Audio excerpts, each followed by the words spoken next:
Hi, and welcome to Across the Pond with Darren and Steve. Darren, how are you? Great to see you. I'm good, thank you. You commented earlier that I had a tan, so I'm going to beat you to it. Yes, I've been out in the sunshine at the weekend. Yeah, Well, UK weather's looking good for a while then.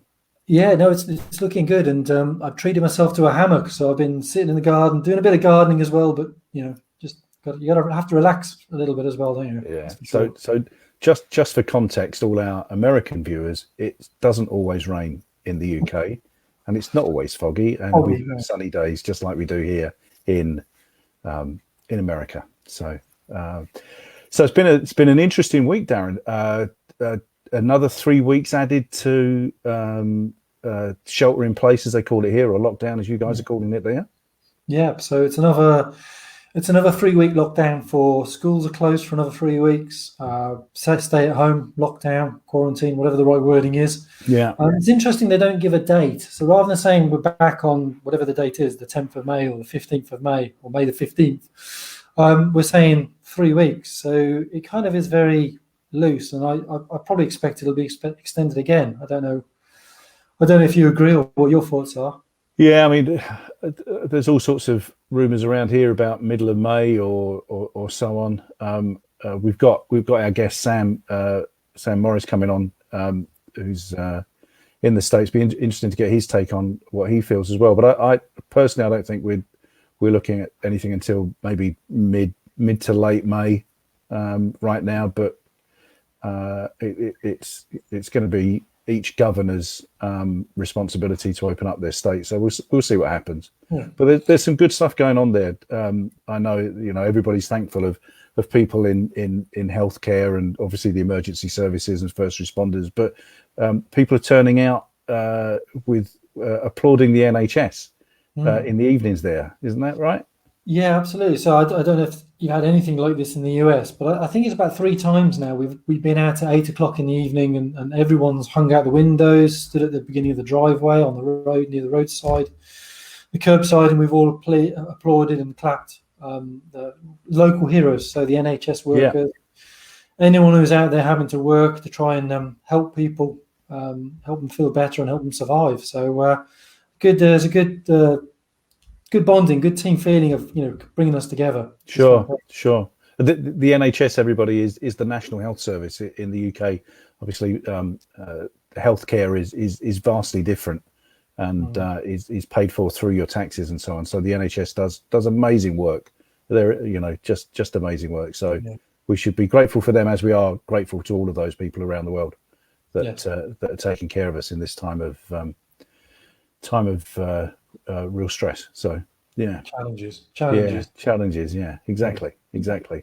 Slightly different here, of course, with medical insurance, and some of the big medical companies are actually picking up some of the bills for COVID-19 just to ease the pressure on people. And the other thing that happened this week was State Farm is actually giving back $2 billion in refunds for motor insurance as well, because people aren't driving. They're going to the grocery store and that's about it, or the hospital. And so people are trying to do what they can to help everybody, put some money back in their pockets or keep some money in their pockets.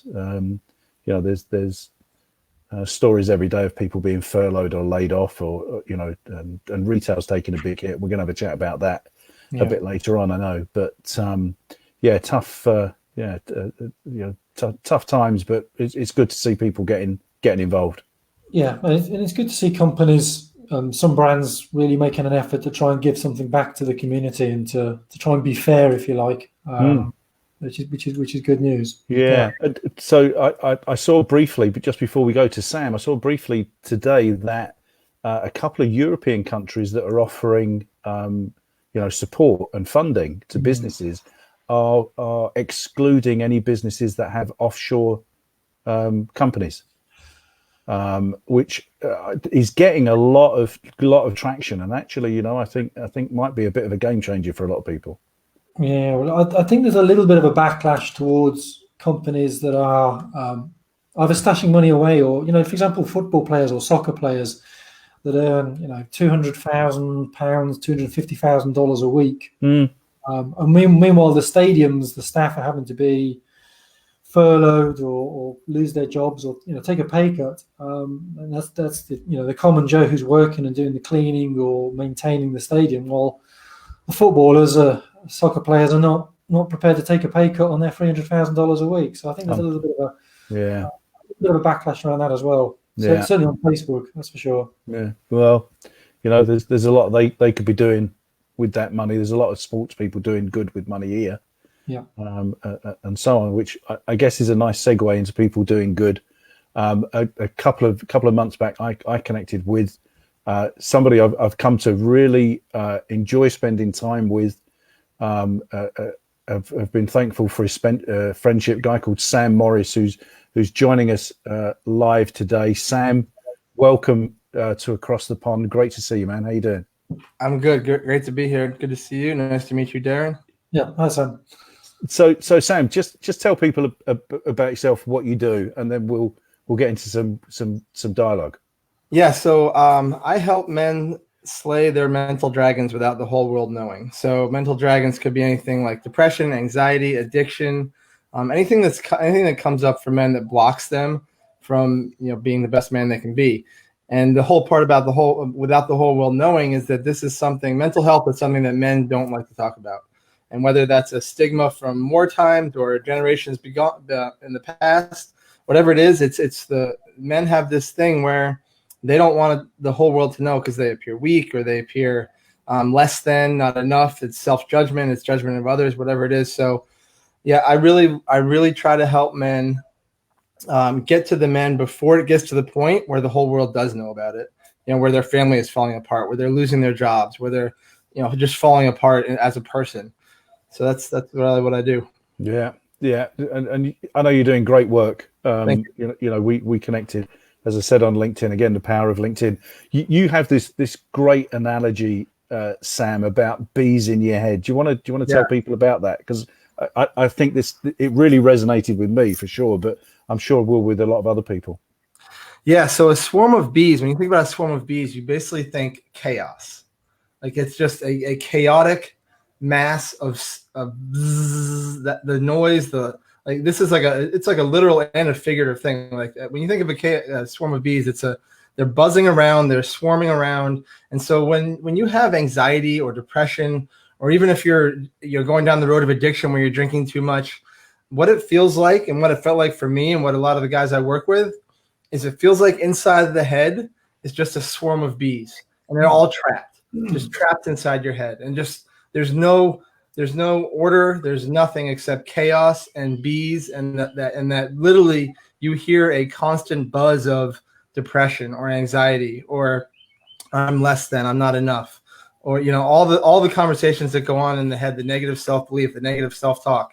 It's just a giant swarm of bees in your head. So when I talk to my guys about like how to get rid of that, the tools I give them will literally lift the top off the head and just let the bees out. Let's give some relief to the bees in the head there. And once the bees are out of the head, I mean, I imagine like even me talking about it right now, like I feel a sense of relief when I think about all that space and all that calm in the head when a swarm of bees would leave. Yeah, I mean, I totally get that. We had Penny Metcalf on last week, who was talking about meditation as well, and I know you and I have talked about that, and I've been doing that, this past week, 2 or 3 times a day for kind of five minutes or so, and that's really helped me. But we had this conversation the first time we ever spoke about us having more time in our lives right now, and how we deal with that. Just talk that through with people, because you had some real great insights into that, which I thought would be valuable right now. Yeah. So, we don't have a commute. We don't have an office to go to. We don't even really have the time in the morning that we spend getting ready. Like everything has been stripped down to the basics of life. And now we not only that, but we have, whether it's living with your in-laws or a partner that you don't normally stay with all the time, like things are different. And the one difference is that we have so much time. So it comes up for a lot of people that that normal life, what was life before COVID, is kind of it's a distraction in a sense that we spend so much time focusing on getting ready for work, getting to work, getting work done. We don't, there's the transition periods in that and all that stuff take up so much time that now, all that time that we have, it's kind of, you're caught up in the air. Like, what do you do? What do I do? And then that's when the bees kick up, or the thoughts kick up, or, conversations that you normally wouldn't have, that time that you would spend, hour and a half or 45 minutes, whatever it is, commuting back and forth to work. Now you're faced with, talking to your wife or talking to your kids, or, like you have conversations that are coming up because there's just nothing else. And so a lot of people have never dealt with that. They've been, if they're around our age, 40s, 30, late 30s, we've been in the workforce for 20, 25 years. So we've had 20 or 25 years of conversations building up that we've never had. And I'm not to say this is everybody, but a lot of people have had these thoughts or these feelings or these things that have just been pushed aside. They weren't that important before. And now they're all coming out. And now that with all this free time that we have, the conversations are happening, and people don't know how to handle it. People, they get squirrely and they get angry and they get irritated and they get, they're snapping at their wife. And I have guys reaching out to me like, on Zoom, snapping at coworkers for no reason. Just little frustrations. People in line at the grocery stores. Like, people just can't handle a lot of the thoughts that come up with downtime. And what's your suggestions for that in terms of how? I mean, it's difficult in the time we've got today, but are there any kind of things that you can do to ease your way through that? Yeah, like you talked about, meditation's great. It doesn't have to be the long, zenned out, nothing meditation. I think a lot of people have a view of meditation as like I can't do it because my mind races. That's everybody's mind races in meditation. So what I do, what I told you, when I tell a lot of my clients is, have a conversation with yourself in meditation. Meditation is about learning how to calm the bees down. Pattern interrupts are great because when I tell my clients to have them to meditate for 5 minutes, only 5 minutes, those thoughts are going to come up, and just immediately to yourself, positive affirmation. I give myself permission to let go of that. And just just every time it comes up, I give myself permission to let go. So it's kind of a more of an active meditation than a complete silent meditation. But what you're doing is you're using that time to understand that those thoughts are going to come and go, and honor them for what they are, and then let them go. And then that will translate to pause in real time. So when you're arguing with your wife, or when your kids are irritating you, or everything's happening at this, it's either happening at an incredible rate or a completely slow rate, but whatever it is, it'll give you the opportunity to interrupt the pattern of the natural reaction, that aggressive, irritable reaction. And you can say to yourself, you know what, I'm going to pause for a second and interrupt that pattern, and even give it 30 seconds or a minute, or if you can, give it an hour and come back to it. And if you still feel that you need to have an argument with your wife in an hour, I mean, go ahead. But the chances are that motion, that feeling, that heightened sensitivity is going to have passed. And meditation gives you the tools to do that. Another thing that I talk about is keeping a routine as quote unquote normal as possible. Like you'll see right now, like this is how I dress, even if if there was no COVID. Like, don't stay in the gym clothes. Don't stay in the PJs. Don't stay in the bed and do work. Like, make sure that you're having a routine as close to normal as possible, so that you actually do control that amount of downtime, so that when you do have the downtime, it's more productive and it's better because you've had that discipline in the morning to get your work done. A lot of people have the tendency to push stuff off right now. They have so much free time throughout the day that, the workout doesn't matter in the morning. I'll do that in the afternoon. 50% chance that's not going to happen, or greater, because you just push it off and push it off and push it off. And then, either the kids, then you got to worry about the homeschooling. You got to worry about, like all the honey-do lists, like all the stuff that comes up throughout the day. And normally what you would have done is you would have gotten up, gotten your gym clothes, gone to the gym before work, and then gotten to work. There's nothing stopping you from still doing that. You can still do get up, get on your workout clothes, go for a walk, go for a run, do some push-ups, whatever it is around the house. Like, you can still keep that routine.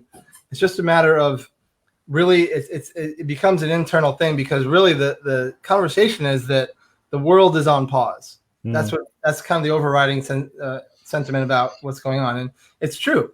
I mean, the world is we're on a bit of a pause right now.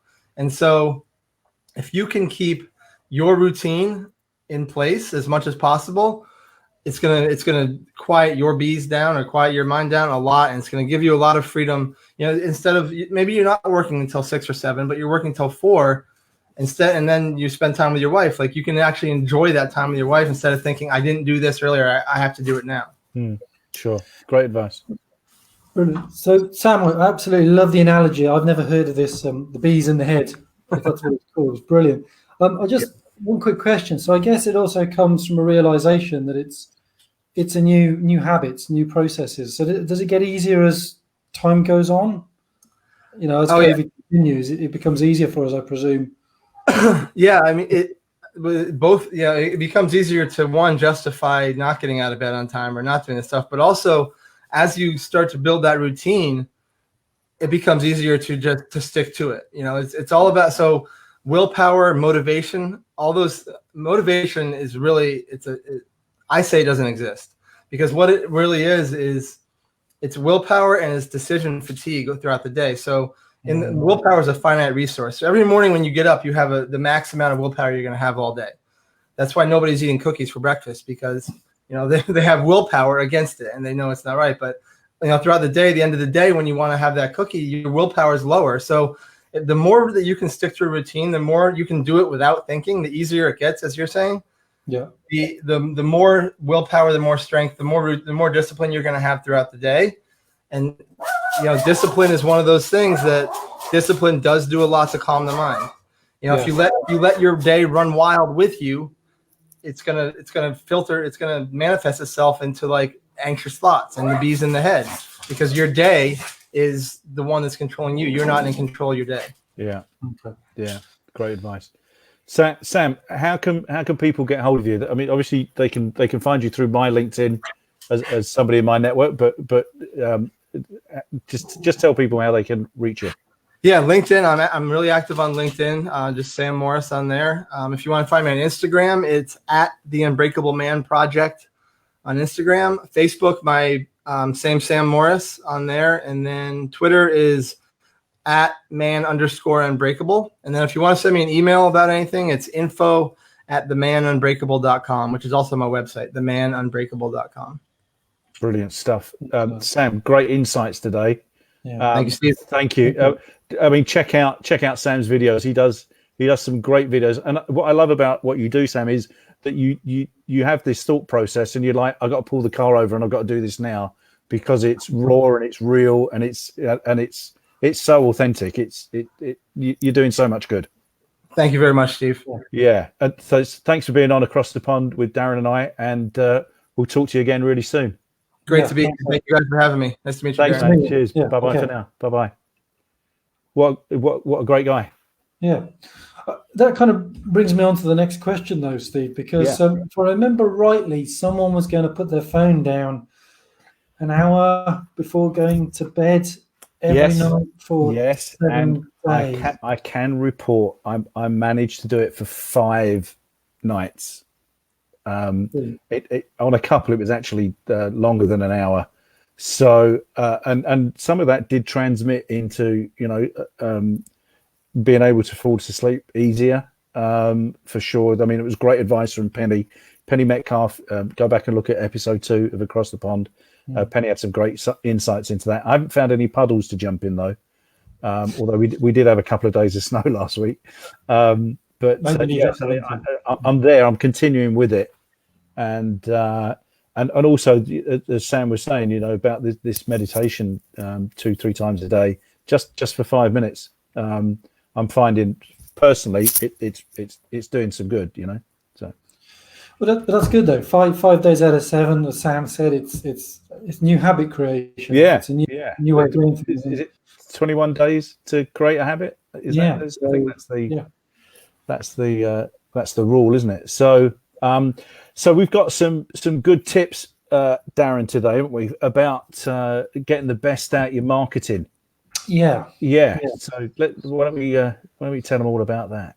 Yeah. So I think, Steve, we came to the conclusion we'd give 3 top tips for marketing in tough times, and by tough times we mean low budget. We can all spend lots of money on marketing when things are going well and we've got cash available, but right now we need to watch our budget. So the first one out of the top three is loyalty marketing. And there's an interesting fact, which I haven't got in front of me here, but I believe there's lots of research that shows that actually keeping existing customers or getting previous customers to come back is a fifth of the cost of finding a new customer. So in other words, if you want to find a new customer, it typically costs you 5 times more to acquire a new customer than it does to service an existing one or upsell them or bring back one that maybe somebody bought from you last year, and you drop them a quick email or give them a quick call and do a bit of sales pitch to them. And it's a heck of a lot cheaper than Facebook ads or Google ads to find new business. No, absolutely. For loyalty marketing. Yeah, I mean, loyalty is used a lot in retail, obviously. Points or being part of a club or whatever it is. But you're absolutely right. If you're giving great service and people like doing business with you, then why not capitalize that? Even for non-retail businesses, I think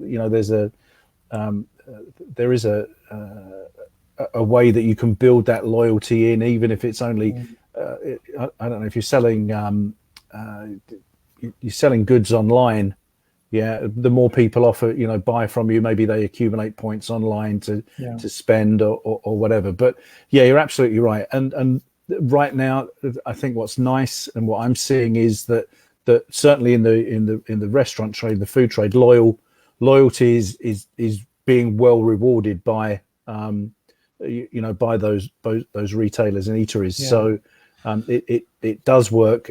Interestingly enough, in retail, if you get great customer service in a store, right, you're 64% more likely for that customer to come and seek out that person that served them than anybody else in the environment, because you gave amazing customer service. But yeah, loyalty that's a great one. Yeah, and it's worth pointing out here that we're not just, it's great to buy 10 cups of coffee from Starbucks or wherever and get your 11 for your 12 for free, doing it based on points and collection of stamps. But it can also be about delivering great customer service. Yeah. So even going back to an existing customer and saying, here's a little extra for you. And they then, they're so delighted that they want to upgrade, they want to go for extra services. And they stay with you for longer. Yeah, absolutely. Yeah. Which brings us on to point 2, Darren. The number one, the second one. Yes, absolutely. So the first one is about loyalty marketing and getting people to stay with you. But the second one is about finding and acquiring new customers. So obviously we do need to still go out and find new customers. Just because I'm saying loyalty is cheaper doesn't mean we just serve existing ones and don't find any new ones. So the second one is to actually use your existing contacts, whether that's LinkedIn contacts, email marketing, and to use that to actually go out and try and bring in money quicker than spending money on advertising. Yeah. And listen, there's a lot more people in front of a screen right now, as we all know, and using LinkedIn just in terms of connecting with people. What I'm seeing in my network is a lot more people are open to connections, and there are long streams of going, of people that are actually saying, come and say hello, let's just start a conversation. And it's interesting that I saw a post last week where somebody was saying, although we're talking about social distancing and keeping our 6 feet apart, that actually, LinkedIn is the biggest social distancing thing that's going on right now, but where we're all getting together as one huge community. So be out there, be visible as well. I think, if you've got something, something to say, something, something humorous, something relevant, something that's going to help people, then that's a great way to connect.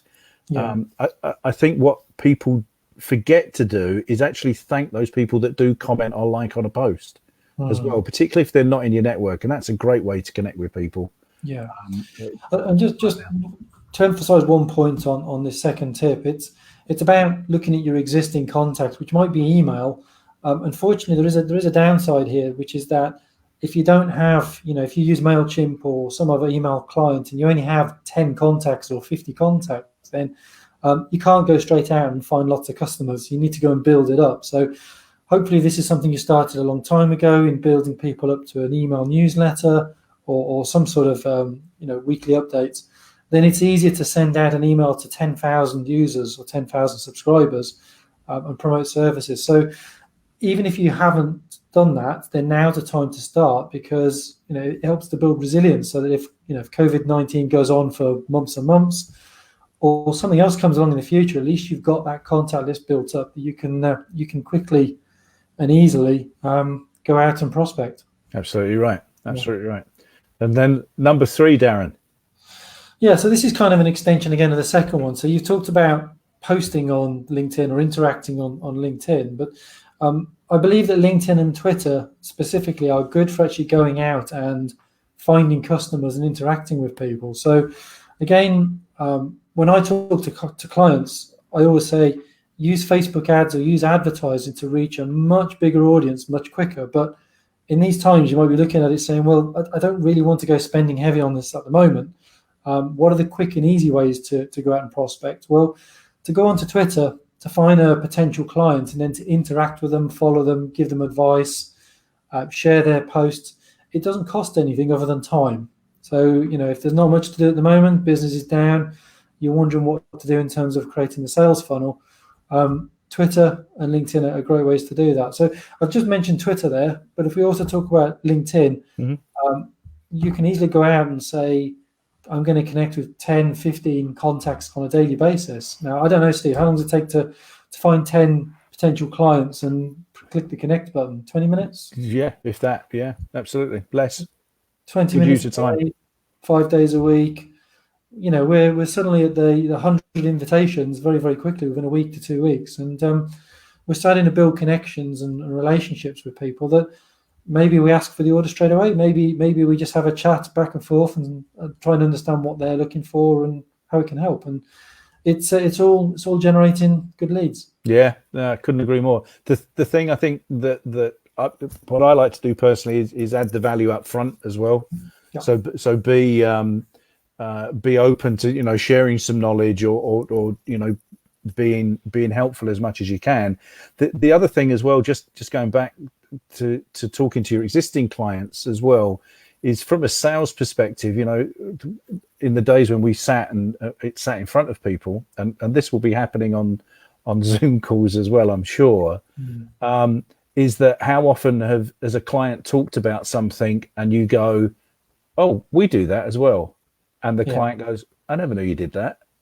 So maybe sometimes it's good to reintroduce your business back into the business that you're doing business with.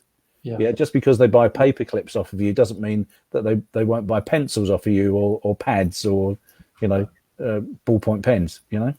Absolutely, and I'm guilty of that myself. I've had some customers who look at me as a social media guy, but when they start to look at they look on the website or we have a chat and say, oh, I didn't realize you did blogs and I didn't realize you did email marketing. Well, I've always done it, but we've never discussed it. So there's every excuse or every reason to let them know, keep them up to date on services, and whether that's email marketing, regular monthly check-in calls, or whatever it is, just getting back in touch with your clients that you service on a regular basis and just let them know about the other services you've got, whether it's a special offer or just, hey, I do this. Don't forget. Or maybe you didn't know. So, no, absolutely right. Absolutely right. And the other last one, actually, just to maybe to do 4 rather than 3 is I've always done a thing called Finish Up Friday, thanks to a guy called Paul Avins. And basically what that is on Fridays, just looking at all the things you've got outstanding. If you've got quotes outstanding or, you've got, somebody you haven't got back to or somebody that you're waiting to hear from, knock it off your list, get it off. And so, you kind of start the following week with a clean slate. So Finish Up Fridays. It's great. So it's worked for me for years. It was one of the best pieces of advice I was ever given. So just that's a great idea. Think about that. Yeah, just clearing it off more so now than any. Just based on what Sam was saying about you putting it off because you think you've got more time. And for those people that have got into a routine and are continuing to do business, they're the people that are working through this current situation. Yeah.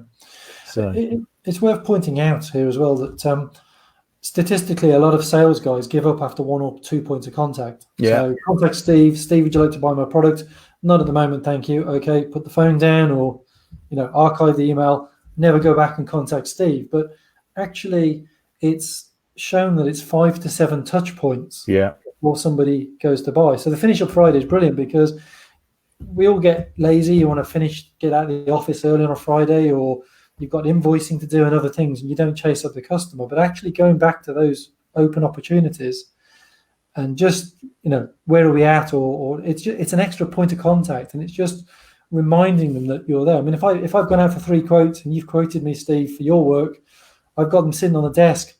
I might forget who you are and I might go with someone else, but you just dropping me that email or making that quick phone call, it can swing me from not buying or buying from someone else to buying from you. So, absolutely right. Absolutely right. Yeah. And if you got 4 not 3 today. Thank you. 4 we did, didn't we? The thing about that, of course, is if you've got 3 quotes on your desk and you're the only one that rings them, you're the one that's going to get the business anyway. Because you followed up. Very, very quick story about a great guy called Dan Jablons. Check Dan out on LinkedIn, who tells a story of regularly ringing a guy over the course, I think it was either 2.5 years, every month, and would ring him on the same day, every month, right? And it got to the stage where, hi, yeah, it's me. Okay, I'll talk to you again next month. And two and a bit years in, I think it was, this guy picks up the phone and rings him and says, I need this. And he's like, well, just why? He said, because you were persistent and you stuck with it. And, so persistence does pay off. It does, yeah, absolutely. Sometimes right the way down the line, but sometimes, quicker than you think, Yeah, I mean, sometimes there's a grey line between being a pain in the ass, pain in the backside and annoying someone and not contacting them. But you've got to get the right level amount of contact points. But agreed. Yeah, bringing somebody every day doesn't work. Trust me. No, tried it. So yeah, exactly. So we got a funny forum this week, Darren. We have. I need to do a screen share again. There we go. So again, just while Darren's getting that, if you've got something that you think is funny that you'd like to share when we do Across the Pond, send it in. Send it to Steve at the Pop-Up Expert or Darren at thinktwicemarketing.com, or find us on LinkedIn and share it with us there. And we'll gladly pop that up on the screen. Equally as well, as Darren and I have said, if you've got some questions, then please do send them in. We're here to start the week off, add a bit of humour, bring on some interesting people, and give you some great hints and tips as well. So here we go.